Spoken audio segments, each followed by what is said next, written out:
Bagi saya pendeta bukan bukan profesi. Mhm. Pendeta adalah sebuah panggilan, sebuah perintah dari Tuhan karena berkaitan dengan mengembalakan, mengayomi domba-dombanya Tuhan kalau dalam Mhm. dalam bahasa kami atau Betul. jemaat. Mhm. Ya.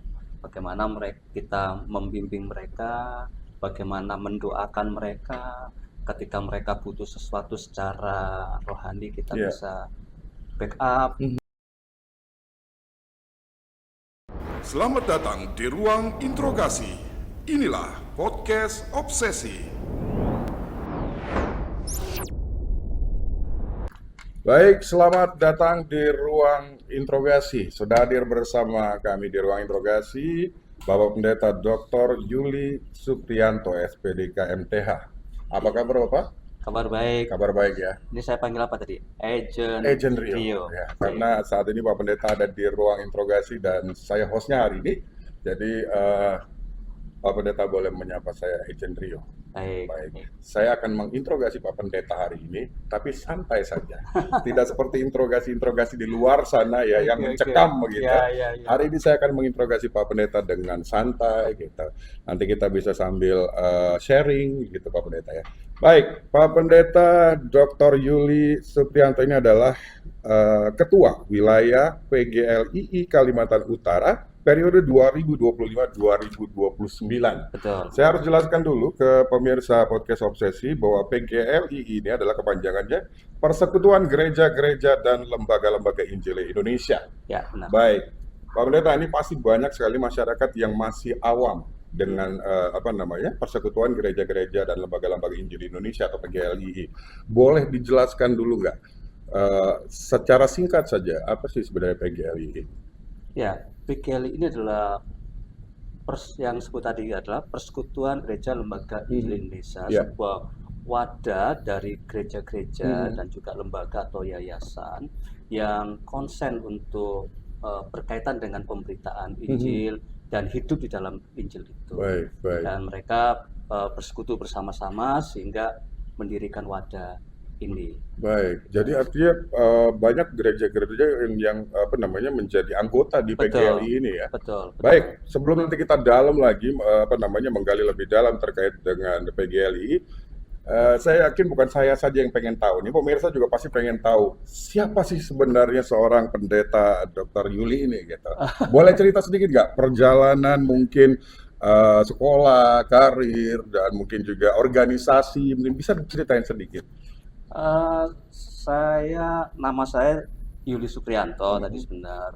Nah, saya lahir tahun 71 ya, tahun 71 pas ya bulan Juli juga. Makanya namanya Yuli. Sama Pak, saya juga bulan Juli. Oh ya? Kita berarti ulang tahun di bulan ini ya Pak ya. Bapak tanggal berapa, Pendeta? Saya tanggal 12. Saya tanggal 19. Oh, gitu. Baik, lanjut Pak Pendeta. Ya, secara kalau berkaitan dengan pendidikan normal saja, SD, SMP, SMA ya kan. Tapi kemudian sempat dalam perkuliahan itu kami waktu SMA ada panggilan khusus lah, akhirnya panggilan khusus di hati untuk menjadi seorang pendeta. Sehingga setelah SMA saya langsung masuk sekolah teologi. Waktu itu namanya Institut Kristen Bethany atau IKB. Itu di mana Pak? Di Surabaya. Ya, nah, tahun 92 lulus, terus 93 ke Balikpapan. Ke Balikpapan waktu itu. Jadi melangkah ke Kalimantan ini Balikpapan lebih dulu ya? Balikpapan lebih dahulu. Oke. Tapi sebelumnya sih tahun 91 sudah ke Kalteng dulu. Oh, sudah di Kalteng. Tapi nggak lama. Kalteng, terus kemudian sempat di Solo. Itu berarti pelayanan juga di Kalteng? Ya, benar. Dalam rangka pelayanan sekitar 2 bulan gitu di Kalteng, terus balik Surabaya. Nah, baliknya ke Kalimantan Timur itu tahun 93, sebelum 92 sudah ke sana dulu. 92 sudah balik lagi ke Kaltim. Nah, rupanya panggilannya lebih berat kembali ke Kaltim nih. Nah, 93 Desember balik ke Kaltim. 97 baru ke Kaltara. Tapi waktu itu kan Kaltara masih Kaltim. Iya, betul. Kita masih gabung dengan Kaltim pada saat itu ya. Jadi akhirnya tahun 97 sampai sekarang lah di di Tarakan. Jadi waktu di Kalteng cuma 2 bulan. Kenapa Pak Pendeta? Oh enggak, Nggak kalau di Kaltim sempat pertama 2 bulan terus balik lagi balik Surabaya. lagi Surabaya, terus baru kembali lagi. Balik lagi. Nah, Mhm. balik di Kaltim sejak 93. Oh, begitu. Baik, baik. 93 sampai 97 di Kaltim. Mhm.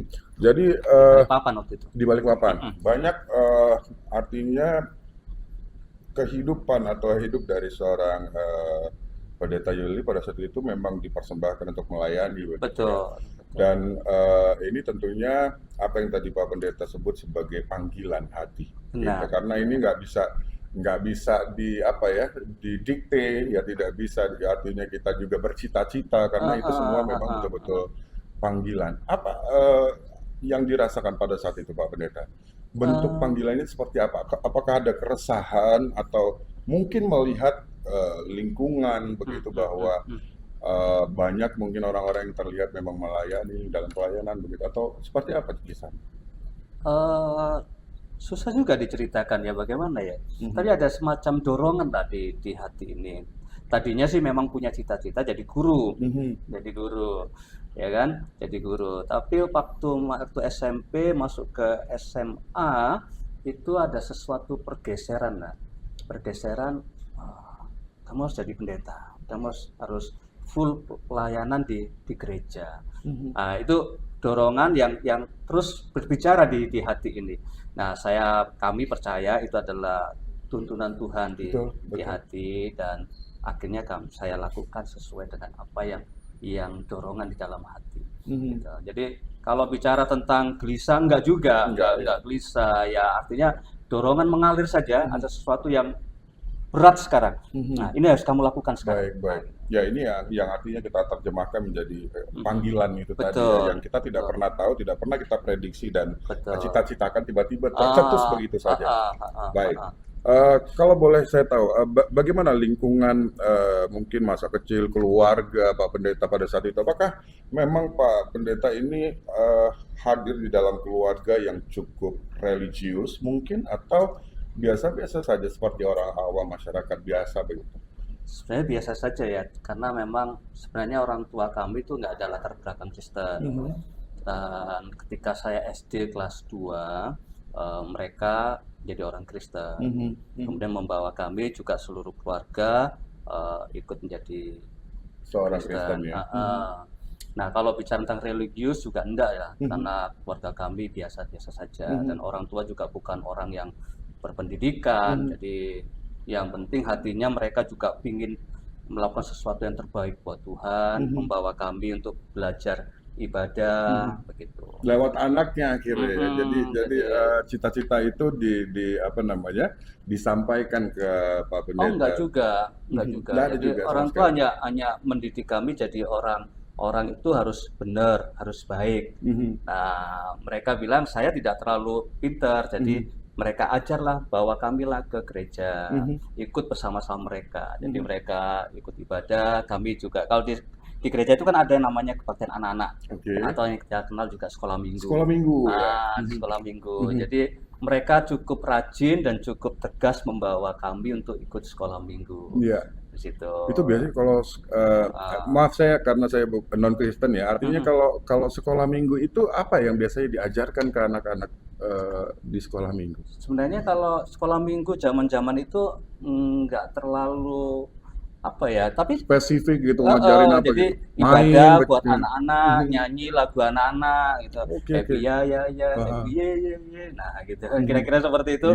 Nyanyi terus kemudian sama mereka, lagu Yunus di perut ikan. Ada sebagian gitu ya. Saya pernah dengar itu soalnya. Baik. Jadi banyak bernyanyi, terus ada selipan-selipan kerohanian di dalamnya lewat lagu gitu ya. Ada cerita-cerita tentang Alkitab. Terus kemudian diterapkan bagaimana menjadi anak-anak yang baik, anak-anak yang misalnya hormat sama orang tua, anak-anak yang menjadi, kalau bahasa sekarang, menjadi berkat buat orang lain. Nah, kira-kira seperti itu. Baik. Jadi artinya memang ada fondasi itulah ya. Ada fondasi itu. Tapi kalau secara ekonomi sempat ketika saya mulai menyatakan jadi pendeta, malah orang tua saya nggak terlalu setuju. Oh ya? Ya, karena orang tua saya bukan orang kaya, jadi dia punya harapan saya SMA, saya kerja langsung, tidak meneruskan kuliah maksudnya pada saat itu. Kerja terus bantu kami keluarga Mhm. dalam hal ekonomi, karena kami Mhm. masih, saya anak nomor 2, adik-adik saya ada waktu itu ada 4. Ada 4. Ya, Oke, oke, oke, jadi oke. harapan mereka saya kerja Mhm. terus bisa bantu mereka. Bantu perekonomian pada saat Mm, itu.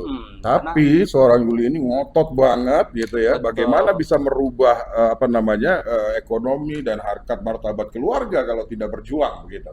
Eh, bisa jadi seperti itu, tapi secara khusus sih nggak berpikir untuk bisa merubah secara Mhm. ekonomi buat keluarga. Jalan saja. Karena apa? Karena waktu itu orang tua saya kenapa melarang begini, dia bilang, Mhm. Yuli, kamu kerja, jangan jadi pendeta. Nanti kalau jadi pendeta bagaimana kamu membantu kami? Mhm.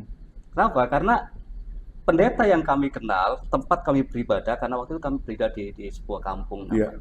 Itu pendeta kami minta maaf, itu pas-pasan, Oke. Ini sangat daerah Surabaya. sederhana. Ya, di luar Surabaya sedikit, di Oke. Krian. Oh di Krian. Krian Dekat berdekatan Sidoarjo berarti ya? di Sidoarjo memang. Di Sidoarjo. Sidoarjo, Krian, tapi lebih dekat ke Mojokerto. Oke, oke, baik, baik. Jadi sampai orang tua saya, bapak saya almarhum bilang gini, kalau kamu jadi pendeta, jujur Yul, bapakmu ini miskin, Mhm. tapi Pak Gembala itu kayaknya lebih miskin daripada bapakmu. Karena apa? Karena memang sangat-sangat minim. Mhm. Karena kan memang waktu itu kami, saya melihat pendeta memang hidupnya kan dari dukungan Dari jemaat lah ya artinya. sedangkan jemaat waktu itu kan di kampung ya. Mhm. Nah, Dan kita tahu sendiri bagaimana tingkat ekonomi mereka kan kalau di benar. kampung. Jadi, tapi kemudian karena saya ngotot, artinya ngotot, saya berkata sama orang tua, urusan uang itu kita nggak tahu, tapi ini panggilan hati. Saya nggak, kalau saya bilang nanti panggilan hati, kalau bilang panggilan Tuhan bagi Ya, kami, panggilan Tuhan, betul. panggilan Tuhan untuk saya terjun di pelayanan ini. Jadi, dan akhirnya orang tua melepaskan. Mengalah ya. Tapi dengan catatan, Bapak nggak bisa bantu apa-apa ya untuk bantu biaya kuliahmu, Kuliahnya. karena Bapak harus bantu adik-adikmu. Nah, ini menarik. Jadi bagaimana seorang pendeta Yuli akhirnya bisa meneruskan kuliah? Dari mana biayanya? Nah, itu juga cara Tuhan ya. Jadi ketika saya masuk ke dalam 3 bulan pertama, udah ditanya saya sama pihak kampus. Kampus, oke. Yul, ini sudah 3 bulan kamu belum bayar nih. Aduh, saya tidak tahu, belum tahu saya bagaimana cara bayar. Nah, ternyata waktu berapa bulan kemudian, saya nggak ditanyain lagi. Terus saya bilang, kok nggak pernah ditanya lagi saya ini ya? Jangan-jangan DO. Tapi saya tetap datang saja, tetap kuliah, tetap belajar, dan rupanya, Tapi berkecamuk dong pikirannya kenapa gitu ya benar-benar. Jadi kok nggak pernah ditanya lagi ya? Sampai lulus nggak pernah ditanya lagi ya? Nah, rupanya saya baru tahu, rupanya mereka katakan ada yang bantu kamu, ada yang biayain kamu. Jadi kamu harus sekolah baik-baik. Ada sponsor. Dan Pak Pendeta tidak tahu. Saya tidak tahu. Dan juga tidak diberitahukan. Tidak diberitahu. Pokoknya kamu harus belajar baik-baik. Dan saat itu saya ambil 2 tahun aja, diploma 2 saja. Wow. Baik-baik saja katanya kita. Setelah lulus baru saya tahu, rupanya salah satu wakil rektor yang ambil alih pembiayaan kami. Luar biasa ya, kalau sudah Tuhan punya keinginan ya. Nah itu dia. Kita itu tidak cara. pernah bisa menduga dan memprediksi. Ada saja caranya, Betul. ada saja jalannya. Nah itu dia. Wah, itu yang sampai hari saya berpikir, wah cara Tuhan tuh nggak masuk logika. Iya, betul. Betul. Indah banget ya. Akhirnya setelah D2 selesai, lanjut lagi. Belum, D2 selesai, saya ke Balikpapan tadi. Kembali ke Balikpapan. Di Balikpapan sempat mau lanjut lagi ambil S1, masa itu mau yang tertulis. Oke. Nah, rupanya tertulis ini pergumulannya luar biasa juga ya. luar biasa juga, nggak sama. Jadi belum selesai, saya keburu ke Tarakan. Belum selesai ke Tarakan, dan kemudian di Tarakan lah saya coba melanjutkan itu, tapi ternyata mau mendekati S1-nya, mau mendekati mau buat skripsi, ada kendala yang cukup berat yang saya hadapi saat itu. Biaya lagi kah? Tidak, tapi mungkin ada sesuatu yang menyangkut apa dalam tugas pelayanan yang cukup menghambat gitu. Jadi akhirnya saya terhenti dulu. Nah, ketika saya mencoba melanjutkan, ya agak susah.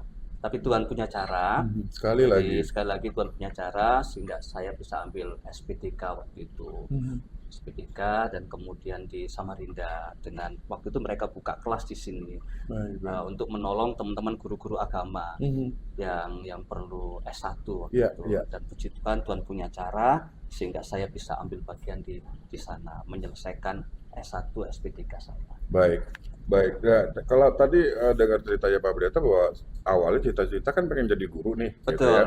And then arahnya sudah benar nih, sudah mulai artinya kuliah di teologi gitu kan. Pada akhirnya mungkin cita-citanya nanti guru agama lah paling tidak. Gitu. Nah terus kenapa nih cita-cita menjadi seorang guru ini akhirnya terpendam? Ada apa ceritanya, Pak? Seperti apa? Kenapa tidak mengarah ke situ, Pak? Tadi saya katakan panggilan untuk menjadi pendetanya lebih besar, dan itu adalah sesuatu yang kalau saya katakan ada semacam di hati ini yang harus dilakukan. Tapi menjadi guru ternyata tetap bisa dijalankan. Bisa, iya betul. Karena waktu saya sampai di Tarakan, saya sempat jadi guru agama. Waktu itu masih ada STM Nusantara. STM Nusantara, betul. Saya ingat, betul. Kampung berapa itu? Kampung 4. Iya. Saya sempat ngajar agama. Sempat ngajar di situ. Berapa lama, Bang? Sempat tuh kalau sih 1 tahun. Gimana rasanya? Akhirnya cita-cita yang diidam-idamkan itu akhirnya terwujud tuh gimana rasanya? Sangat senang. Jadi meskipun waktu itu kalau saya katakan hanya dikasih transportasi saja. Hanya transportasi saja. Jadi tapi senang. Senang untuk bisa ngajar ke anak-anak waktu itu. Terharu gak sih senang. itu ya? Artinya bukan hanya sekedar profesi ya, guru itu betul-betul banyak hal ya, yang artinya menjadi seorang guru itu tidak mudah. Betul. Itu juga panggilan. Ya, sekali lagi bahwa menjadi profesi seorang guru itu tentunya bukan perkara yang sepele gitu. Apalagi ini sekarang guru agama. Ya, artinya juga melakukan pelayanan juga kepada anak-anak kita untuk bisa menjadi mungkin seorang Kristen yang baik begitu dalam hal ini. Dan itu cukup mengharukan untuk Pak Pendeta pada saat itu. Ya, saya waktu itu tahun 98, 99, tahun 8 itu ngajar dari mulai saya tinggal di Sudarso waktu itu, pergi ke kampung ke STM Nusantara. Itu pengalaman yang luar biasa. Ketemu, sempat kan mereka bilang waktu itu kan namanya anak-anak STM kan lain-lain kan. Betul. Tapi agak bandel-bandel ya. Gitu. Tapi saya lihat mereka luar biasa. Dan sempat terharunya begini, beberapa tahun yang lalu saya ada ke rumah sakit. Terus ada seorang ibu. Gak kenal nih siapa gitu. Pak Yuli gitu. Saya bilang, Pak, lupa ingat nggak sama saya? Waduh, pacar yang mana nih? Gitu. Kepikiran nggak gitu? Enggak, kalau pacar enggak, karena nggak punya pacar. Wah, yang mana nih gitu? Apa yang terbesit pada saat itu? Bingung dong. Saya kan hanya berpikir, mungkin jemaat, ya kan, mungkin ketemu di Malino atau di mana. Terus saya pelajar muridnya Bapak di STM Nusantara. Oh iya, saya bilang gitu. Wah, waduh senang. Dan dia jadi seorang ibu, tapi dia masih mengingat gurunya gitu ya. Ada Pak Yuli ya. Saya sudah tidak ingat yang mana orangnya gitu, tapi dia masih ingat. Artinya kehadiran Pak Pendeta pada saat itu di SMK Nusantara ini cukup membekas di ingatan anak-anak STM pada saat itu gitu kan. Maaf, saya kurang tahu kalau itu ya. Tapi yang pasti dia ingat. Kalau dia masih ingat, artinya ada sesuatu yang membekas dalam ingatannya gitu. Entah bagaimana mungkin Pak Pendeta mengajarnya enak gitu, atau orangnya karakternya lucu gitu, atau gimana humoris. Pak Pendeta kalau ngajar gimana sih? Orangnya agak kalem saja atau banyak humornya atau gimana? Nah ini masih ingat nggak? Mereka ini yang tahu nih. Yang tahu ya. Gimana kalau secara ini kita memang susah ya menilai diri kita sendiri begitu. Betul. Tapi secara garis besar karakter Pak Pendeta Yuli ini seperti apa orangnya? Saya tidak tahu ya, namanya karakter ini kan seperti Pak Agen bilang tadi. Karakter yang nilai kan orang lain. Betul. Apakah saya enak ngajar atau tidak kan orang lain. Tapi yang saya bagi saya pribadi hanya bagaimana berusaha untuk menyampaikan yang mudah dimengerti dan mudah dipahami, dan kalau bisa secara runtut, meskipun kadang-kadang harus pakai contekan dalam hal itu, tapi berusaha untuk bisa memberikan sesuatu yang mudah dimengerti lah. Itu saja tujuan. yang mengajar itu. Nah, sebenarnya kalau bicara tentang guru, jadi pendeta ternyata juga nggak lepas dari seorang guru. Betul, betul. Karena Karena juga mengajarkan dalam tanda kutip betul, ya, betul, sesuatu gitu. betul, betul, Oke, oke. betul, gitu. Baik, artinya memang ya artinya cita-cita menjadi seorang guru ya tidak Tidak hilang. lenyap begitu Betul, saja begitu. betul. Ternyata masih ada cara lain atau profesi lain yang ternyata Ah, hampir sama dengan menjadi seorang ah, guru dan ah, itu ah, ah. adalah menjadi seorang pendeta. Gitu. Betul. Baik, pelayanan pertama kalau di Kaltara artinya di mana? Di Tarakan kah atau Tarakan, di Tarakan? Tarakan. Waktu itu di gereja mana, Pak? Waktu itu kita punya nama gerejanya Gereja Bethel Indonesia Jemaat Betani. Masih ada kah sampai hari ini? Enggak, Sudah setelah nggak ada. ada berubah nama, Sudah waktu berubah nama. kami Jemaat Betani mendirikan sinode sendiri, kami bergabung di Gereja Betani Indonesia. Baik, baik. Gerejanya tetap sama, tempatnya tetap sama, hanya nama berubah. Nah, sekarang kami menjadi sinode Gereja Betani Nusantara. Sinode Gereja Gereja Betani Betani Nusantara ini Ya, sudah nama barunya ya, ya, dan nama barunya barunya, gitu. betul. Dan cukup banyak jemaatnya. Puji Tuhan, di Percaya Tuhan ada beberapa jemaat yang dipercaya Tuhan untuk kita layani. Baik, baik. Gitu. Luar biasa. Apa sih, Pak Pendeta, ini saya kan awam ya, boleh dong tanya. Sebenarnya menurut Pak Pendeta, menjadi seorang pendeta itu profesikah? Atau that's not a profesi, artinya mungkin itu apa ya, layaknya seorang guru kepada murid-muridnya. Menurut Pak Pendeta apa? Dari point of view Pak Pendeta sendiri. Kalau pendeta sebenarnya saya katakan tadi di awal itu adalah panggilan hati sebagai perintah Tuhan. Kalau dalam arti kemudian menjadi profesi, mungkin orang lain menyebutnya di situ. Karena mau nggak mau kita kalau ditanya, apa profesimu, Betul, apa pekerjaanmu, betul. mau nggak mau kita akan sebut Pendeta begitu ya, formalitas begitu ya. formalitas. Tapi secara khusus bagi saya, pendeta bukan profesi. Pendeta adalah sebuah panggilan, sebuah perintah dari Tuhan karena berkaitan dengan mengembalakan, mengayomi domba-dombanya Tuhan kalau dalam bahasa kami atau jemaat. Bagaimana kita membimbing mereka, bagaimana mendoakan mereka ketika mereka butuh sesuatu secara rohani, kita bisa backup, kita dukung mereka. Nah, itu adalah seorang gembala. Sehingga kalau bicara tentang profesi agak menurut saya nggak nyambung. Nggak pas gitu ya. Karena ada kalau spiritual profesi journey di situ. benar itu ada sebuah hasil hubungan dengan tuntunannya Tuhan. Kalau profesi kan ada jam kerjanya. Betul. Kalau pendeta nggak ada jam kerjanya. Nggak ada jam kerjanya. Kadang-kadang tengah-tengah malam diketok gitu ya. Artinya mungkin ada jemaat yang minta didoain atau apa segala macam. Nah, ini yang tidak pernah diajarkan, meskipun di kampus juga nggak diajarkan itu kan. Artinya nanti prakteknya tutupnya sampai jam 10 saja ya, nggak ada kayaknya itu. Nggak ada. Memang dari awal sudah disampaikan juga kalau mau jadi pendeta ini loh resikonya.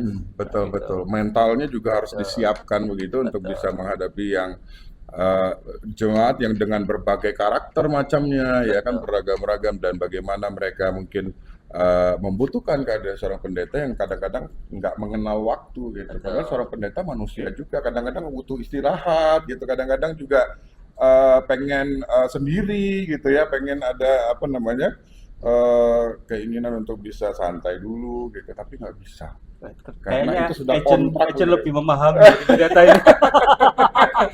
Tapi saya rasa memang ini hampir sama dengan pemuka-pemuka agama lainnya, pastinya juga mengalami resiko yang sama begitu. Sama seperti Pak Pendeta, bahwa menjadi seorang pemuka agama itu kita sebutnya harus melayani masyarakat, jemaat dalam hal ini dengan sebaik-baiknya, tetap senyum meskipun mungkin ada galau misalnya, tetap manusia kan, bagaimanapun juga pasti juga akan mengalami atau menjalani hal itu.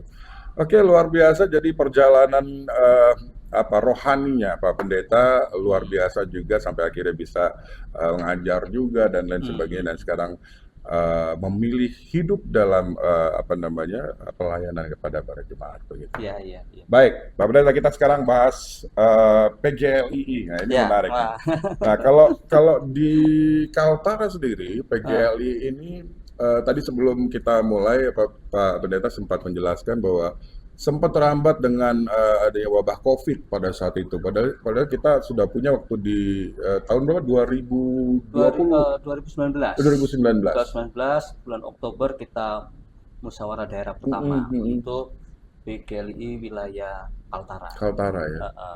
Karena sebelumnya kita hanya di Kota Tarakan kita udah mulai, tapi waktu itu masih di bawah wilayahnya Kaltim, karena kita belum lepas waktu itu ya, masih Betul. bergabung di sana. Betul. Baik, nah itu yang menjadi anggotanya ini artinya siapa saja?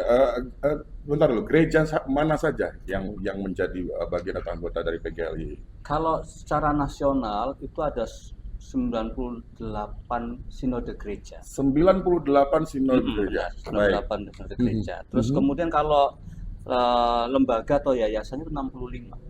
Oke, ada juga yayasan Ya, di dalamnya ya. yayasan. Baik, nanti kita jelaskan satu-satu Pak Pendeta. Baik, dari sekian banyak gereja itu, apakah mereka bebas, artinya free will untuk bisa bergabung dengan PGLI, atau PGLI yang menunjuk atau meng-hire mereka untuk masuk dalam keanggotaan? Oh enggak, pertama kan memang kesepakatan beberapa gereja yang di awal tadi pendirian. Setelah itu ya kalau mereka melihat bahwa visi misi dari PGLI mereka bisa masuk karena berkaitan dengan menghidupi Injil tadi, memberitakan Injil tadi, mereka bergabung bersama-sama. Nah, kita nggak bisa memaksa. Ya, tidak bisa memaksa. Tapi ya. kita juga punya syarat-syarat untuk bisa masuk. Tetap ada persyaratan-persyaratan, Betul. tidak sebebas itu masuk, and Betul. that's it gitu Betul. ya. Artinya ada juga rules di dalamnya, ada tanggung jawab, kemudian ada kewajiban pastinya begitu. Baik, apa persyaratan-persyaratan yang mungkin paling poin gitu yang Paling harus poin diikuti? mereka diakui oleh Departemen Agama, jadi ada namanya SK Dirjen bahwa sinode tersebut diakui, terdaftar, dalam arti terdaftar di Departemen Agama. Departemen Agama, dalam ini Dirjen Kristen. Nah, mereka situ salah satu itu poin yang pertama. Resmi artinya ya. Resmi, jadi resmi. And then? Untuk lembaga yayasan pun sama. Nah itu kalau untuk yayasan-yayasannya Pak Pendeta, yayasan apa saja yang bentuknya seperti apa? Lebih banyak ke ya tadi ke ada yang ke pendidikan, ada yang ke percetakan, Ada juga ya. ya, Gitu. jadi kemudian mereka untuk membangun teman-teman gereja-gereja di daerah, misalnya. Ada macam-macam lah. Sebenarnya salah satu yang masuk sini adalah MAF, cuma saya tidak tahu apakah sekarang masih atau tidak. Oke. Jadi, So, Pak Pendeta, what is the reason trigger motivasi didirikannya PGL ini untuk apa sebenarnya? Apa yang menjadi dasar akhirnya dibentuk PGLI ini? satu, mereka punya kesepahaman untuk bersama-sama menghidupi berita Injil. Menghidupi berita Injil, Alkitab, benar-benar, kemudian membagikan kepada yang lain. Dalam hal ini tidak hanya sekedar bukan kristenasi, bukan, tetapi memberitakan dalam arti, ini loh aku dalam arti secara sederhana kalau saya bilang, saya orang Kristen, saya hidup sesuai Kristen, sesuai Injil. Nah, orang lain bisa melihat bahwa ada Yesus, ada Injil dalam hidup kami. Nah, sebenarnya seperti itu. Tentunya saling menguatkan dalam pembinaan umat kan satu sama lain. Betul. Jadi artinya seluruh anggota-anggota gereja yang ada di dalam wadah PGLI ini memiliki visi dan misi yang sama. Betul. Begitu ya. Artinya dalam kerohanian Kristen, artinya mereka menjalankan ibadat, kemudian kehidupannya sesuai dengan petunjuk di dalam kitab suci Injil ini, supaya mereka menjadi manusia yang bermanfaat baik untuk dirinya maupun juga untuk orang lain. Begitu. Oh, ini luar biasa. Artinya dasar didirikannya PGL ini sebenarnya juga mungkin masuk dalam sisi kemanusiaan. Benar. Tidak hanya terbatas untuk umat Kristiani saja, tapi juga siapapun di luar sana begitu. Benar. Boleh, silakan dijelaskan. Secara nasional ada beberapa yang sudah diterapkan dilakukan oleh PGLI. Misalnya satu, menjangkau daerah-daerah yang terisolir. Nah, kita datang untuk mencoba atau melakukan sesuatu bagaimana mereka bisa terbangun dengan kondisi yang lebih baik. Seperti itu. gitu. Dan ini memang PGLI bergerak sendiri, tidak diundang oleh siapapun, Dalam tapi hal ini adalah satu anggota-anggota PGL tadi kan, kalau bicara PGLI kan tidak hanya sekedar pengurus ya, ini, ya tapi anggota-anggota ini yang saling bergerak. menginformasi gitu ya, Betul, memberikan betul. Ini informasi-informasi yang menjadi terkini. tujuan kita. Nah, kalau secara jadi terakhir ini kita punya tujuan adalah teologi kita itu juga berkaitan dengan lingkungan, Oke. yang kita kenal ekoteologi. Ekoteologi. Ini menarik, ini jadi perbincangan menarik ya. Ekoteologi ini Ya, artinya di dalam agama manapun kita yakini bahwa semuanya mengajarkan kebaikan. betul. Dalam hal ini juga bagaimana kita memelihara alam, memelihara bumi tempat tinggal kita menjadi tempat tinggal yang ramah, nyaman, bersih dan lain sebagainya begitu. Kenapa ini menjadi topik atau gerakan yang cukup signifikan, Pak Pendeta? Ini untuk tentunya untuk apa ya, penyelamatan lingkungan kita kan. Kita akui bahwa banyak hal yang terjadi, yang buruk terjadi, baik secara apa namanya, iklim, itu kan Musibah, bencana. pengaruh lingkungan yang Betul. tidak terjaga dengan baik. Makanya PGLI punya program ini. Memang belum semua. Kami juga gereja kami kadang-kadang masih melakukan. Dalam contoh begini, dalam Munas yang lalu kita tidak boleh ada air mineral dalam bentuk gelas, kemasan. Jadi semua pakai tumbler. Nah, ini kebiasaan yang baik. Ya, benar-benar. Itu baik. Tapi untuk jujur, tidak menambah sampah di bumi ini ya kan. Betul. Tapi memang masih agak berat. Tapi Betul. perlahan-lahan Kita sudah terbiasa dengan itu. Kami akhirnya, oh ya benar juga. Jadi kami mengadopsi itu, nanti kami terapkan di gereja kami. Meskipun mungkin masih belum terbiasa. Iya. Ini tapi namanya pembiasaan, pasti kan harus arah. pelan, begitu kan, harus pelan-pelan kita membiasakan diri dulu. Kita saling mengingatkan satu sama lain. Nah, sampahnya jadi bawa dong gitu kan. Karena ini bisa menimbulkan berbagai macam bencana, musibah, penyakit bahkan kalau kita tidak memelihara alam gitu. Tapi kebiasaan-kebiasaan seperti ini rasanya harus sering kita gaungkan. Betul. Terlihatnya remeh gitu ya, tapi ini adalah gerakan yang kalau dilakukan secara masif, kita akan tinggal di tempat atau di bumi yang luar biasa nyaman, indah, bersih, alami, lestari. Kan ini harus dimulai. Dan PGLI sudah memberikan tauladan kepada siapapun gitu ya. Hari ini kembali Pak Pendeta juga menyerukan ini secara tidak langsung kepada seluruh masyarakat dan juga pemirsa podcast Obsesi. Mudah-mudahan ini bisa mengetuk pintu hati Anda, mengetuk juga dimensi berpikir Anda bahwa siapapun pengen tinggal di bumi ini yang dalam keadaan indah, lestari gitu, alamnya terjaga dan luar biasa. Selain itu mungkin ada gerakan-gerakan lain dalam ekoteologi ini, apa yang ada semacam usulan juga dari teman-teman. Nah, kalau dari internal kami dari Gereja Bethany Nusantara ada satu pembicaraan nanti ke depan ini, misalnya kalau ada pasangan yang mau menikah, diwajibkan untuk tanam satu pohon, misalnya begitu. Wow.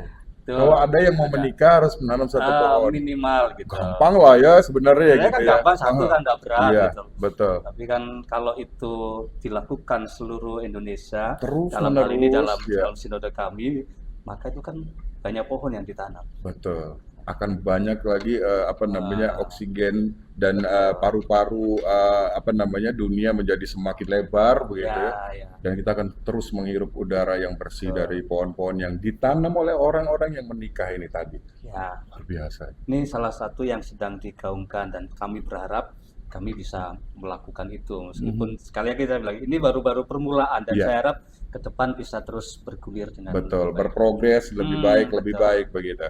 Baik, Pak Pendeta, kalau karena kebetulan ini Pak Pendeta pastinya cukup paham dengan kitab suci Injil ya. Adakah di dalam kitab suci itu yang mengajarkan memang kepada umat-umat Kristiani untuk selalu menjaga lingkungan? Adakah ayat-ayat khusus tentang itu? Sebenarnya secara khusus bicara itu tidak, tetapi pernyataan ini memberikan gambaran untuk kita memperhatikan lingkungan kita. Mhm. Kalau di perjanjian lama bagi bangsa Israel, ketika mereka habis panen, Ya. maka mereka suruh biarkan. Kalau Oke. tidak salah 1 tahun dibiarkan begitu, tidak dipanen lagi. Satu, dibiarkan untuk orang-orang yang sisa panen diambil orang lain yang berkekurangan. Oke, Dan oke. kedua kan kalau itu dibiarkan otomatis kan bisa memupuki dirinya Mhm, sendiri, mhm. baru diolah kembali. Oke. Ada secara tidak langsung memang tidak bicara tentang menjaga, tetapi ada pengolahan yang harus dilakukan untuk pertanian yang baik. Betul, yang memang ujung-ujungnya juga bagaimana supaya alam ini tetap lestari begitu, Betul. dan secara eksplisit begitu ya, memang tidak dijelaskan begitu bagaimana, tapi memang ada satu ayat-ayat yang mungkin bisa menjadi teladan begitu ya, Betul. untuk bisa diikuti. Betul. Intinya memang kan ujung-ujungnya juga kita kan harus melestarikan tempat tinggal kita di bumi kita gitu. Baik. Ada program-program apa lain yang lain lagi? Ini kalau kita bicara Kaltara, karena cukup luas ya, ada 4 kabupaten 1 kota begitu. Jaraknya juga luar biasa jauh-jauh nih. Pak Pendeta kan kebetulan sebagai ketua wilayah di Kaltara ya. Betul. Nah, apakah Pak Pendeta juga melakukan safari atau perjalanan ke kabupaten-kabupaten lainnya untuk melihat bagaimana mungkin perkembangan kehidupan beragama dalam hal ini Kristiani di daerah-daerah tersebut, atau seperti apa, Pak? Kalau kita kan masih baru ya, sekali lagi kita masih baru, dan salah satu program kita memang untuk membangun pengurus daerah di kota kabupaten. Dan tentunya nanti kita harus datang ke daerah-daerah itu. Saat ini belum Saat ini terbentuk. belum. Yang sudah siap ada di Malino, mungkin tinggal kita datang saja untuk kita teguhkan, kita bentuk. Tapi itu akan menjadi program utama kita untuk pengurus daerah di kota kabupaten. Baik. Harus dilakukan dalam tahun-tahun ini. Mungkin tidak, saya harap sih belum tahun 2025 sudah di daerah-daerah itu sudah ada. bisa eksis begitu ya, berdiri. Mau tidak mau kan kita harus datangin dan mungkin ya untuk melaksanakan kan nggak harus saya. Betul. Kan ada teman-teman, jadi bisa dibagi. Kalau sendiri ya 5 kabupaten ya. Gempor juga bilang orang gitu. Tapi Ya. kadang-kadang emang gini, saya menyebutnya Pak Pendeta ini adalah ikon dari PGLI untuk wilayah Kaltara begitu. Nah, biasanya ikon inilah yang akan membuat orang-orang menjadi tergerak hatinya untuk melakukan hal-hal apapun itu. Dalam hal ini mungkin program-program yang digelar oleh PGLI begitu. Nah, ini ikon starnya ini harus ada, Pak Pendeta. Jadi memang ya boleh kadang-kadang disposisi siapa gitu ya, pengurus-pengurus yang lain begitu. Tapi sometimes memang kehadiran seorang leader itu memang dibutuhkan supaya bisa menggugah dan membuat senang hati masyarakat yang hadir pada saat itu gitu. Ya. Bisa lah ya kalau Bisa, nanti, saya rasa tapi bisa. nggak bisa juga setiap saat. Nanti kita berbagi Tapi memang tugas betul, ya, tanggung kebetulan jawab. juga kita punya sinode kita kan juga ada di 5 kabupaten kota, ada di Kaltara. Jadi memang setahun bisa 2-3 kali kita ke sana. Saya pikir nanti PGLI bisa di sela-sela itu kan, 1 kali ketemu dengan anggota sendiri, 1 kali dengan teman-teman PGLI. Betul. Saya rasa bisa diatur sedemikian. Bisa diatur lah ya, dicai lah ya gitu. pokoknya. Baik, Pak Pendeta, tapi bagaimana koordinasi dengan pemerintah setempat, mungkin ke gubernur atau wakil gubernur? Apakah sudah dilakukan pertemuan-pertemuan terkait juga dengan artinya menyampaikan bahwa PGLI ini sudah eksis ada di Kaltara, dan tentunya nanti kegiatan-kegiatan dan program-program yang dilakukan PGLI sedikit banyak pastinya juga akan berhubungan dengan pembangunan SDM masyarakat dan lain sebagainya begitu di wilayah Kaltara. Apakah juga sudah dilakukan pendekatan kepada pemimpin-pemimpin kita di Provinsi Kaltara? Kita sudah memulainya memang. Kita baru musdakan kemarin tanggal 21 untuk musyawarah daerah. Baik. Untuk pengurus wilayah PGLI Kaltara. Tapi dalam kesempatan juga saya juga sangat berterima kasih dalam hal ini bahwa teman-teman rekan-rekan dari penyelenggara Bimas Kristen Kemenak itu memberikan support yang sangat Luar baik. biasa ya. Jadi waktu kami musda mereka mengirim utusan, bahkan datang sendiri untuk Bimas Kristennya, baik yang di Tarakan maupun di provinsi. Pak Bu Wasti, Pak Uto, mungkin kesempatan ini saya juga bilang terima kasih Pak Uto, Bu Wasti. Iya. Halo Ibu Wasti dan Pak Uto ya. Itu supportnya luar biasa, dan terima kasih juga sebenarnya karena pemerintah Provinsi Kaltara, Pak Gubernur sama Wakil malam juga sudah memberikan ucapan selamat untuk musyawarah kami. Wow, luar biasa. Ada bentuk perhatian ya? Ya, padahal kami belum menghadap nih Ya, belum menghadap nih ya, belum menghadap, karena kan kita masih belum susun program segala macam. Kami berharap nanti susun program selesai, kami silaturahmi baru menghadap dan memperjelas kembali posisi PGLI dan apa yang bisa kami lakukan di Kaltara ini.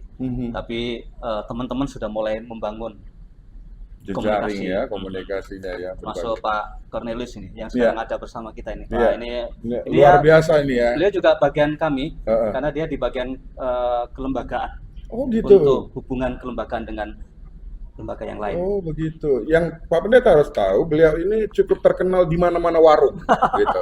Di mana-mana kafe selalu ada beliau ini. Mungkin tapi ya itu tadi dalam rangka membangun jejaring mungkin ya, atau sambil juga yang ngopi-ngopi santai gitu, sharing-sharing dengan teman-teman. Itu biasanya kita lakukan. Kalau di zaman sekarang karena kita punya banyak kafe, punya banyak tempat seperti itu, jadi komunikasi bisa dilakukan seperti itu gitu. Betul. Pak Pendeta juga senang nongki-nongki gitu di kafe. Kalau ada waktu boleh, ada waktu.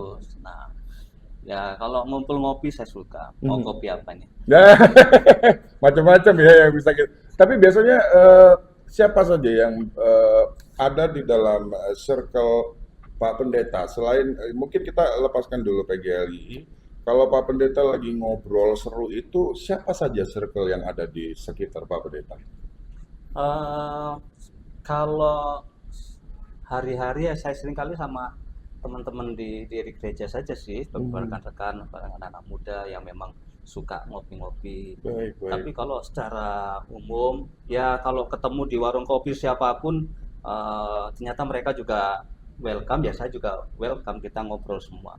Iya. Kadang kalau masalahnya kalau di warung kopi, itu susahnya itu kita duduk di meja ini, di meja-meja lain banyak kenal. Iya. Susah mau di sini sana kenal juga, sini mau kenal juga gitu ya. Iya betul. Ini yang kadang-kadang jadi dilema rasanya ya. Karena kita nanti dianggapnya kok nggak mau gabung sih, sombong amat tuh. Gitu. Baru juga jadi pendeta sombong amat tuh, nggak mampir. Tapi nggak kelihatan lah. Kalau lihat wajah Pak Pendeta ini orangnya cukup ramah, terima kasih. Gitu, ya kan? Dan orang mungkin tidak akan melihat ada celah begitu ya. Tapi ini karena sekali lagi karena memang orang-orang yang ada di dalam wadah sebuah organisasi atau juga spiritual, kerohanian, biasanya itu terpancar wajahnya. Wow. Jadi auranya itu berbicara gitu. Kalau saya kan aura-auran gitu. Tapi kalau Pak Pendeta ini sudah kelihatan auranya sudah tersampaikan bahwa I'm the leader gitu. Jadi kelihatan sekali Pak Pendeta. Dan ini tidak bisa dinilai sendiri, memang harus orang lain yang melihat itu gitu. Baik, jadi memang kalau mau ngobrol sama siapa saja sebenarnya ya, artinya jejaring itu bisa dari mana saja, apakah itu dari teman-teman satu gereja gitu, atau juga dari luar. Nah ini kaitannya kalau organisasi kerohanian, dalam hal ini PGLI, kan juga harus membangun jejaring dengan organisasi keagamaan lainnya begitu. Apakah ini juga sudah dilakukan, Pak? Iya, kita mengacu apa yang dilakukan dengan teman-teman PGLI di pusat. Mereka juga berkoordinasi terus sama aras gereja yang lain. Betul. Dengan gereja, misalnya kalau di Kristen itu ada aras gereja, kelompok besar dari gereja-gereja. Ada PGI, ada PGPI, ada Bala Keselamatan, ada gereja ortodoks.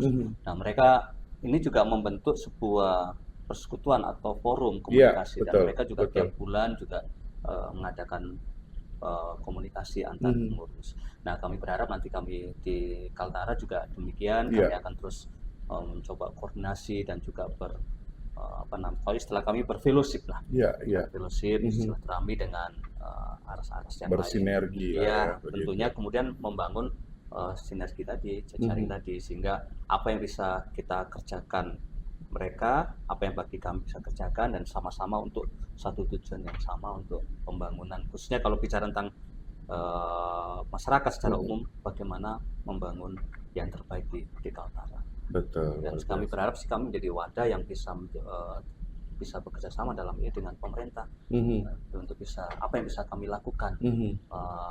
Bagian kami apa? Iya. Sebenarnya kami memang nggak bisa yang lain-lain, tapi bagian kami bisa kami lakukan apa? Gitu. Iya, jadi apa namanya, kita saling sharing apa namanya, kegiatan begitu ya mungkin ya, karena bagaimanapun juga dibentuknya PGLI ini adalah, saya yakin dan percaya, adalah untuk menebarkan kebaikan. Betul. Dan untuk bisa membuat seluruh masyarakat menjadi jauh lebih baik. Siapapun dia, tidak terbatas hanya umat Kristiani, tapi siapapun masyarakat Kaltara dalam hal ini bisa dibuat lebih baik begitu dengan adanya PGLI. Ini harapan kita bersama begitu Pak Pendeta ya. Dan tentunya juga networking itu menjadi sesuatu yang memang cukup harus dilakukan begitu. Siapapun dari organisasi-organisasi keagamaan lain, kemudian juga bagaimana bisa hadir di dalam pembangunan sebuah daerah.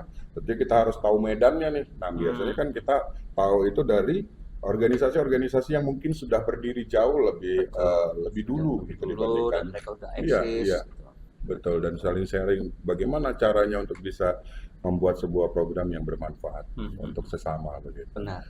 Baik, jadi artinya sekarang PGLI sudah mulai berprogres begitu ya, untuk bisa membuat berbagai macam kegiatan kerjasama dan juga mungkin program-program yang strategis untuk bisa hadir di dalam pembangunan Kota Tarakan dan juga Kaltara tentunya. Nah, ke depan apa program-program yang kira-kira ini bisa dilakukan dan cukup bisa diperhitungkan begitu PGLI? Salah satu kemarin kan dalam musyawarah daerah, salah satu komisi memberikan masukan atau menjadi yang diharapkan jadi program ke depan untuk pembangunan mental spiritual anak-anak muda. Oke. Yang Gen Z kita ya. Dalam hal ini keprihatinan yang muncul adalah narkoba yang marak di sini. Jadi salah satu yang mereka harapkan kami pengurus yang baru PGLI ini bisa ambil bagian untuk bagaimana caranya membackup anak-anak muda agar tidak terjerumus.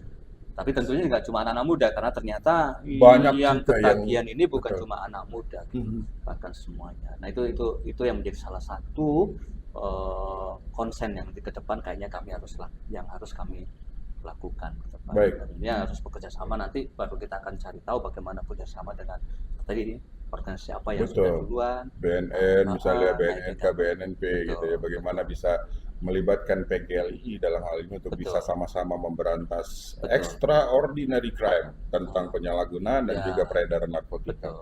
Oh, ini luar biasa. Gerakan-gerakan yang sebenarnya sudah ada lebih dulu, cuma tidak bisa tidak dilakukan. Harus terus gencar dilakukan. Apakah itu sosialisasi, apakah itu hal itulah yang paling nyata yang bisa kita lakukan gitu, saling mengingatkan satu sama lain.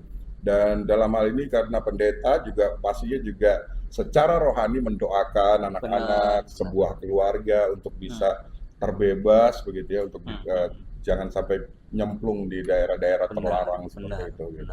Ada pernah kasus yang mungkin ya kaitannya dengan peredaran atau penyalahgunaan narkotika yang sebagai pendeta begitu yang pernah Pak Pendeta ketahui?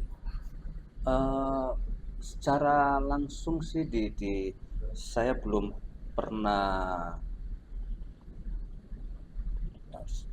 Ada beberapa orang yang saya kenal yang pernah harus terlibat di dalamnya, dan itu menjadi sebuah pergumulan sendiri, baik bagi keluarga, bagi dirinya sendiri untuk bisa melepaskan ketergantungan itu nggak mudah gitu loh. Tapi saya juga melihat banyak orang yang akhirnya benar-benar bisa terlepas.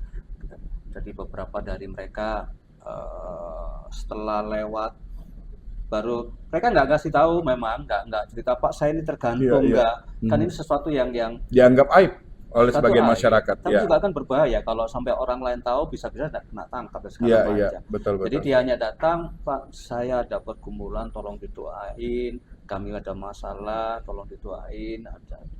Ya saya juga tidak mencoba untuk ngorek lebih jauh, Iya. kalau apa yang mereka katakan ya itu yang saya terima. Tapi kemudian setelah kita dorong, kita doakan, kita kasih langkah-langkah, ayo saya tidak tahu apa persis, kalau kamu tidak mau bicara ya saya juga nggak akan bisa paksa, tapi inilah yang harus kita lakukan. Yang kita lakukan, bangun hubunganmu sama Tuhan, doamu, kembali cari ibadah sungguh-sungguh, yang kita. Dua, perhatikan juga lingkunganmu.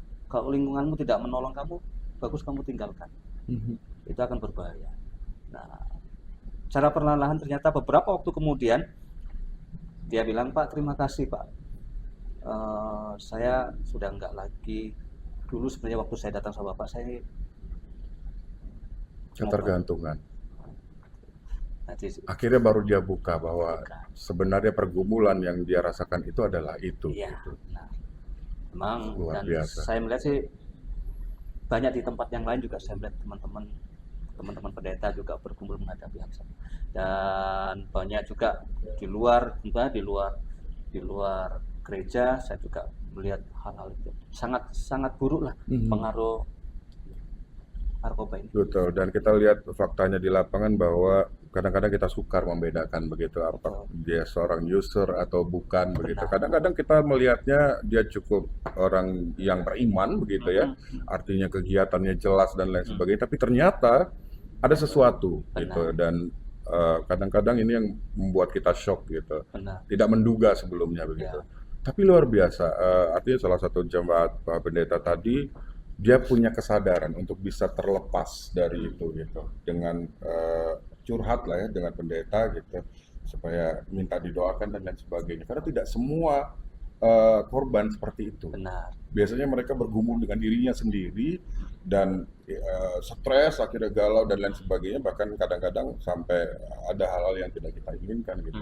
Ini contoh salah satu korban yang memang mungkin karena dia juga mungkin hatinya dijamah gitu ya, akhirnya dia datang ke pendeta untuk bisa didoakan. Luar biasa loh. Artinya dari tangan-tangan pemuka agama, salah satunya pendeta, juga ada peran begitu untuk bisa membuat membuat kita atau anak-anak kita, generasi kita bisa bebas dari narkoba. Ya. Karena dari doa tersebut juga kadang-kadang ada motivasi di dalamnya. Tidak hanya bicara dengan Tuhan, tapi bagaimana kita memotivasi manusia ini untuk bisa selalu dalam arah yang benar gitu. Itu luar biasa loh, pendeta. Jadi memang masih banyak yang begitu ya. Saya tidak tahu sekarang ya. Tetapi kalau dari mimbar, dalam khotbah, dalam perjumpaan, selalu digaungkan. kita gaungkan bahwa kesadaran ini betapa berbahayanya kalau kamu terlibat di sini. Nah, termasuk misalnya perjudian juga, kalau kamu terlibat di sini itu berbahaya ke depan. Jadi kesadaran ketika mereka masih dalam posisi sadar itu lebih mudah. Jadi mereka bisa berjaga-jaga, harapan kami begitu. Gitu. Betul. Jadi makanya kita harus terus gaungkan, meskipun mungkin sebagian orang mungkin bosan mendengar, tapi itu harus terus kita gaungkan, karena dari antara orang yang kita ketemuin, dari orang yang hadir, itu bisa jadi mereka sedang bersentuhan dengan itu yang hampir-hampir gitu. Nah, tapi kalau kita ingatkan kan mereka bisa kembali. Harapan kita mereka bisa kembali. Betul. Dan saya juga yakin dan percaya bahwa semua pemuka agama dan termasuk pendeta, salah satunya adalah para pemimpin, begitu. Paling tidak pemimpin umatnya, begitu. Artinya pemerintah daerah gitu ya, baik provinsi, kota, kabupaten, juga memberikan amanah kepada para pemuka agama ini untuk bisa mengatur gitu, memanage masyarakat ini ke arah yang jauh lebih baik gitu. Artinya memang peran serta para pemuka agama ini juga luar biasa loh gitu, dan ini harus kita akui gitu, karena lewat khutbah-khutbahnya, lewat ceramah-ceramahnya, baik itu di gereja, di masjid mungkin, atau di pura, atau di wihara, itu bisa dilakukan oleh para pemuka agama. Dan kebanyakan memang umat beragama pasti selalu bisa apa namanya lebih masuk kalau si pendetanya, kalau pastornya, kalau kiainya yang ngomong gitu dibandingkan orang tuanya. Iya nggak? Gitu. Kadang-kadang kan itu. Jadi para pemuka agama ini sudah jadi kayak ikon yang cuman dia yang gue dengar gitu. Kalau yang lain no gitu. Kadang-kadang kan seperti ini. Ini kadang-kadang beban juga nih buat pemuka agama. Ini bahaya juga nih kalau kita nggak mengarahkannya dengan baik. Takutnya nanti malah jadi lebih parah gitu kan. Nah ini Pak Pendeta gimana? Pastinya saya yakin dan percaya kalau pendeta itu tidak hanya sekedar mempelajari kitab suci Injil dalam hal ini, tapi juga ilmu-ilmu lainnya, psikologi, kemudian hal-hal yang lain gitu untuk bisa menyentuh hati para jemaat itu kan tidak asal gitu. Ada ilmunya begitu. Apa yang Pak Pendeta lakukan untuk itu? Iya, memang sempat shock juga sebenarnya, karena kan ketika kita sekolah teologi 2 tahun itu dan juga kemudian berikutnya kita hanya lebih banyak belajar tentang apa yang ada di Alkitab, terus bagaimana berkhotbah, bagaimana menerapkan ini itu, tapi kan ternyata tidak sesederhana itu ya. Sederhana itu, banyak bersentuhan dengan yang lain-lain gitu. Banyak yang lain, manajemen, kepemimpinan, pengaturan keuangan. Ternyata waduh, begini semuanya ya, jadi harus itu ya. Pas ketemu dengan orang, misalnya datang konsultasi, kita ini kan bukan psikolog, bukan psikiater kita. Jadi tapi di situ itulah kembali kepada, makanya kalau saya katakan tadi pendeta bukan sebuah profesi, karena harusnya sebuah panggilan, karena itu harus mau nggak mau kemampuan itu ya hanya Tuhan yang menolong. Tapi tentunya kita harus juga belajar lah, meskipun tetap mengupgrade diri ya. Belajar, ingin tahu apa sih itu, bagaimana ngadepin dalam psikolog, bagaimana. Teknologi sudah semakin canggih Pak, ya kan Pak Pendeta. Jadi kita bisa mengakses berbagai informasi, termasuk juga keilmuan psikologi, manajemen, begitu ya. Kadang-kadang suruh nyemen, gitu ya, suruh ngechat, pokoknya semua bisa, gitu ya kan. Nyemen sama ngechat tuh kayaknya belum ya, agak sedikit nyerah. Nanti tidak memuaskan. Cukup tukang yang memang berpengalaman saja, gitu ya. Tapi kalau bisa, gitu. Tapi kalau hasilnya nggak jamin sih. Gitu ya. Baik. Pak Pendeta, sekarang bagaimana Pak Pendeta melihat bagaimana kehidupan beragama kita, toleransi kita, banyak sekali digaungkan di negara kita tercinta ini, banyak intoleransi yang terjadi, banyak hal-hal yang membuat kita miris dengan keberagaman kita, keberbedaan kita, tidak hanya suku tapi juga agama salah satunya. Dari point of view seorang pendeta Julie, apa yang Pak Pendeta lihat? Seperti apa? Apakah memang sudah sebobrok itukah masyarakat kita dalam bertoleransi? Sebenarnya menurut saya sih enggak ya, karena saya juga masih banyak menemukan masyarakat yang menempatkan perbedaan itu sebagai sesuatu yang tidak membuat harus mereka anti atau membuat membenci orang yang berbeda. Masih banyak yang saya temukan begitu. Memang ada beberapa kelompok yang mungkin membuat perbedaan itu menjadi sebuah permusuhan, dan itu memang menjadi sesuatu yang buruk sebenarnya bagi masyarakat Indonesia, sehingga sesuatu yang baik lebih tertutupi sama yang tidak baik tadi, dan ini menjadi sebuah pergumulan lah bagi kita masyarakat Indonesia. Karena sebenarnya kalau kita memahami bahwa kita itu berbeda, nggak akan kita harus dari awal kita memang berbeda. Betul. Jadi kenapa kita harus memaksa orang lain sama dengan kita? Betul. Dan kalau berbeda kan bukan berarti kita nggak suka. Agent Rio punya model, punya baju yang mungkin enggak saya suka, tapi kan bukan berarti saya harus membenci. Betul.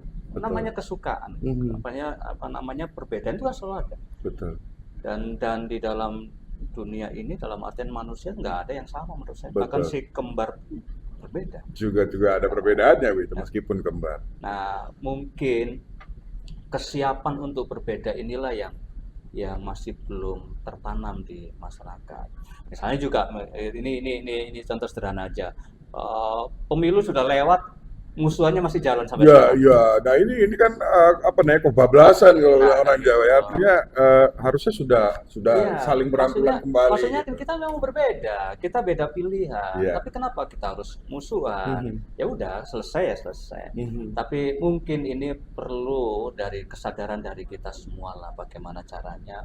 Dan saya tidak akan mencoba mengubah banyak orang, tapi Iya. saya akan mencoba dari diri saya, Mhm. lingkungan saya, sebaik mungkin Betul. bahwa oke, kita berbeda, silakan gitu loh. Kamu suka soto, saya suka nasi Padang, oke gitu loh. Nggak usah kita benci orang yang suka soto. Sebenarnya Betul. sesederhana itu, Mhm. Mhm. nggak serumit yang lain-lainnya. Kan? Dan ini susahnya nih sebagai seorang pemuka agama dalam hal ini pendeta, Ah, kan harus juga jadi agent of change gitu ya untuk nah itu. bisa merubah mindset Hmm, masyarakat dalam hal ini jemaat untuk menjadi jauh lebih apa namanya baik gitu kan. benar. Kita jangan jangan apa Iya. saling sorot dan lain sebagainya. Bebannya banyak loh jadi pendeta ya. Nah, semacam itu. Misalnya juga, misalnya kalau kita bicara dengan suku, Iya, saya siapa yang ciptakan saya, tentukan saya jadi suku? Saya nggak punya hak untuk memilih. betul, Lahir dari betul. suku Jawa, Mhm. nggak bisa memilih saya. Jadi saya mesti menghargai dan menghormati suku yang lain kan Mhm. gitu. Dia juga nggak punya waktu lahir, dia nggak punya pilihan. Aku nanti mau milih jadi suku ini enggak kan Iya, gitu. nego dulu sama Tuhan, Ah, saya maunya lahirnya jadi orang Batak, Tuhan ah, gitu ya, terus nanti kaya banget gitu, kan atau nggak jadi pejabat, bisa, nah nggak bisa nggak ya. bisa. Nah, Semua ada porsinya masing-masing. porsinya. Nah, misalnya juga saya sebagai seorang pendeta, saya orang Kristen. Ya saya yakin bahwa apa yang saya percayai, apa yang saya ikutin itu yang benar. Mhm. Terus gitu. Yes. Tapi Dan begitu juga kamu gitu ya kan. ketika Agen Rio punya pilihan, punya panggilan, punya kepercayaan yang berbeda dengan saya. Nah, itu Silakan, panggilannya, betul. kepercayaannya Mhm. Agen kan gitu. Tapi Iya. kita nggak perlu lagi harus ngotot. Mhm. Oh, memang Anda anggap benar, saya juga Saya benar. Nah, betul, betul, ini luar biasa. Jadi memang kita harus, ya itu tadi kita harus saling mengingatkan gitu, saling berangkulan karena eh, di balik itu negara-negara barat di luar sana cukup iri melihat bagaimana keberbedaan kita, kebinekaan kita itu menjadi sesuatu kekuatan yang luar benar, biasa. benar, Terus kenapa kita mesti gontok-gontokan gitu? benar. Karena ternyata perbedaan ini menurut orang-orang di luar sana menjadi kekuatan yang luar biasa. Ya. Bukan berbentuk materi, bukan berbentuk pencakar langit, Hmm, teknologi atau bagaimanapun, tapi antara manusia dengan manusia yang saling berbeda, baik betul. kepercayaannya, baik sukunya, dan lain sebagainya. Jadi Hmm, justru kalau kita berangkulan, keder mereka di luar sana gitu itu kan. dia. Yang kita selalu anggap adidaya, negara-negara Ah, Eropa yang luar biasa gitu. nah.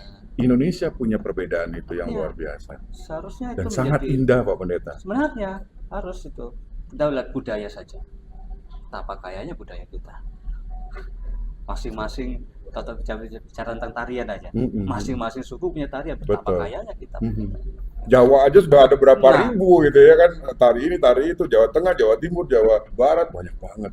ya, Ya, memang jujur saya juga berharap saya bisa menemukan seperti masa-masa yang lalu ketika saya masih muda, masih anak-anak, tidak ada rasa takut di tengah-tengah orang yang mungkin tidak sepaham dengan saya. Dalam yes. hal ini seperti saya Kristen, Mhm. teman-teman saya hampir mayoritas adalah Muslim. Mhm.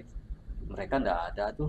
Nah, saya tetap saya ingin melihat Indonesia seperti itu. Iya, Dan saya berharap ke depan teman-teman secara umum masyarakat Indonesia juga bisa seperti itu. betul. Ketemu dengan teman-teman dari Dayak, ketemu dengan suku Makassar, ketemu dengan Bugis.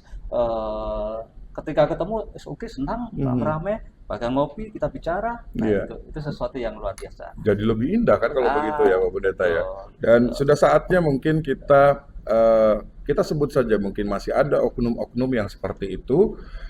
Kita harus berani speak up untuk mengingatkan, begitu ya. Tidak bisa lagi kita cuek dengan kondisi seperti itu, bahwa bagaimanapun kita hidup di negara yang memang majemuk Hmm, hmm, dan kita lahir memang di tempat yang apa ya, menghargai perbedaan, dan itu harus dia sadari. Kalau memang nggak bisa tinggal di sini, pindah aja ke negara lain, gitu kan?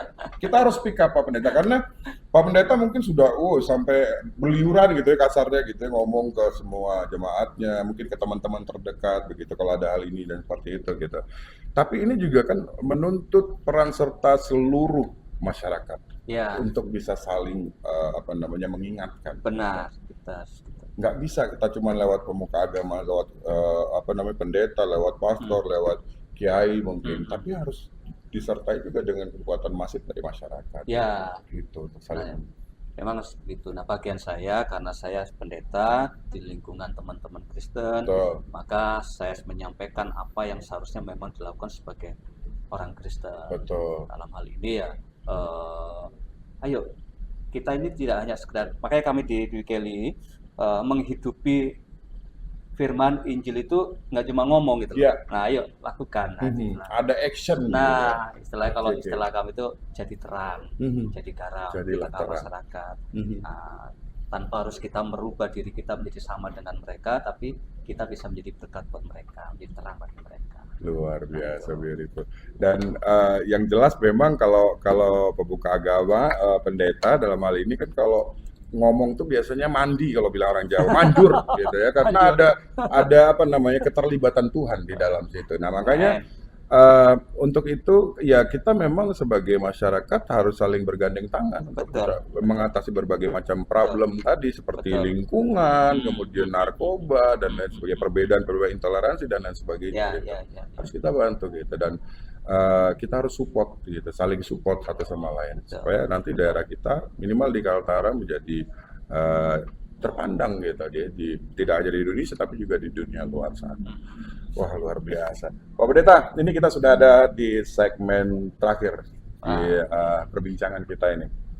Di ruang interogasi ini saya selalu berharap bahwa narasumber yang saya interogasi bisa menyampaikan sesuatu yang mungkin bisa merubah dimensi berpikir siapapun yang bisa menyaksikan siaran ini. Apa pesan Pak Pendeta buat seluruh masyarakat yang ada di Kaltara umumnya dan juga yang ada di Tarakan pada khususnya? Apakah itu memang pesan-pesan secara rohani atau pesan-pesan umum untuk kebaikan kita bersama? Apa yang ingin Pak Pendeta sampaikan? Silakan. Ya, saya berharap begini ya, kalau seandainya Kaltara ini kita anggap sebagai sebuah rumah atau sebuah tempat kita tinggal, ayo kita bangun rumah kita bangun tempat kita ini, tempat yang kita tinggali bersama-sama menjadi tempat yang nyaman bagi siapapun yang ada di Kaltara ini. Tapi tentunya nyaman bukan hanya sekedar apa ya, sekedar enak di saya, nggak enak sama kamu, nggak. Tapi benar-benar cocok, nyaman buat semuanya, dan toleransi kita bangun. Saya berharap benar-benar di Kaltara itu toleransi bisa kita tingkatkan. Dan menurut saya kemarin, menurut penilaian, Kaltara termasuk mendapatkan nilai yang cukup baik untuk dalam hal toleransi, dan saya harap itu terus dibangun. Ayo jangan biarkan unsur-unsur yang lain yang merusak keharmonisan kita ini. Dan kita juga pingin pembangunan di Kaltara benar-benar menyentuh seluruh masyarakat, dari bawah sampai atas, benar-benar menyentuh dalam artian positif yang baik. Masyarakat menikmati nih pembangunan, masyarakat bahkan yang daerah masih banyak yang masih di pojok-pojok wilayah kita, di pedalaman, kita berharap itu semua bisa tersentuh. Dan saya berharap itu akan terus ditingkatkan pembangunan. Dan satu juga yang mungkin perlu kita pikirkan, pembangunan yang kita lakukan jangan sampai merusak lingkungan kita. Ayo kita selamatkan generasi ini, selamatkan juga generasi ke depan, dan generasi yang diizinkan Tuhan tinggal di Kaltara semuanya terselamatkan, nggak cuma sekarang, sampai yang akan datang. Luar biasa. Itu saja saya rasa. Baik. Tuhan memberkati kita semua. Iya. Oh ya, luar saya biasa. tambahin Tuhan memberkati kita semua. Rupanya God bless Agent us Rio all. ini sudah bisa jadi asistennya pendeta Iya, ini. iya, iya. Karena kita memang sering bertemu dengan banyak pastor. Kemarin kita juga sempat mengundang Bapak Pastor di sini dan sama seperti Pak Pendeta. Saya merasakan aura yang sama begitu Wah. dari pastor, dari Pak Pendeta saat ini. Nggak tahu ya kenapa ya, pemuka-pemuka agama itu selalu kalau kita ngobrol tuh adem rasanya gitu. Dan ini bukan ngecap Pak Pendeta, memang saya rasakan ada sesuatu yang berbeda gitu. Tapi sekali lagi, ya ini adalah bicara tentang kerohanian ya. Kita Ya, tidak pernah ya. bisa menebak apa yang terjadi begitu. Apakah ini ilmu atau gimana? Dan yang jelas pemuka-pemuka agama, pendeta, pastor, kiai itu selalu ada dalam apa ya, circle of God gitu. Jadi mereka selalu menenangkan, menyamankan gitu, dan omongan-omongannya selalu mandi gitu karena ada Tuhan di dalamnya begitu. Iya. Pak Pendeta, terima kasih banyak Terima untuk kasih, Agent. ya waktunya hari ini kita berbincang-bincang. Mungkin terlalu singkat waktunya, tapi saya yakin dan percaya apa yang kita perbincangkan tadi ini bisa membuat sebuah inspirasi untuk masyarakat di luar sana. Banyak yang tadi kita bicarakan terkait dengan kelestarian alam, tentang bahaya narkotika, begitu, dan juga tentang bagaimana keharmonisan umat beragama yang harus selalu kita jaga. Terima kasih banyak Pak Pendeta untuk ngobrol-ngobrolnya ini. Terima kasih Saya juga. tidak merasa diceramahi dan saya yakin pemirsa di rumah juga tidak merasa sedang dikhotbahi oleh seorang pendeta begitu. Semuanya mengalir dan cukup menarik. Hari ini saya merasakan ada sesuatu lagi yang berbeda yang saya dapat dari Pendeta Yul. Terima kasih banyak untuk waktunya sekali lagi dan selalu sehat. Tolong doakan kami, tolong doakan Kaltara, tolong doakan Tarakan, jangan berhenti-berhenti Pak Pendeta, supaya kita semua selalu dalam lindungan Tuhan. Semoga kita bisa dijauhkan dari apapun itu yang berbahaya dan juga musibah, bencana, dan lain sebagainya. Kami mohon untuk bisa terus berdoa. Terima kasih banyak. Ya. Sehat selalu. Salam buat teman-teman di gereja dan juga di PGLI tentunya. Baik. Kita nanti akan ngobrol lagi. Saya akan tunggu nanti gebrakan PGLI selanjutnya. Hubungi saya Pak Pendeta kalau ada sesuatu yang ingin di-share ke masyarakat. Kami siap untuk bisa men-share itu. Terima kasih sekali lagi. Terima kasih juga kesempatannya. Terima kasih. Memberkati semuanya. Tuhan memberkati juga Pak Pendeta. Terima kasih. Dan we gotta close this dan kita akan ketemu lagi nanti di episode berikutnya. Terima kasih. Oke. Terima kasih. Thank you so much Pak Pendeta. Minum dulu Pak Pendeta. Terima kasih Anda telah bergabung bersama podcast Obsesi. Sampai jumpa di episode berikutnya.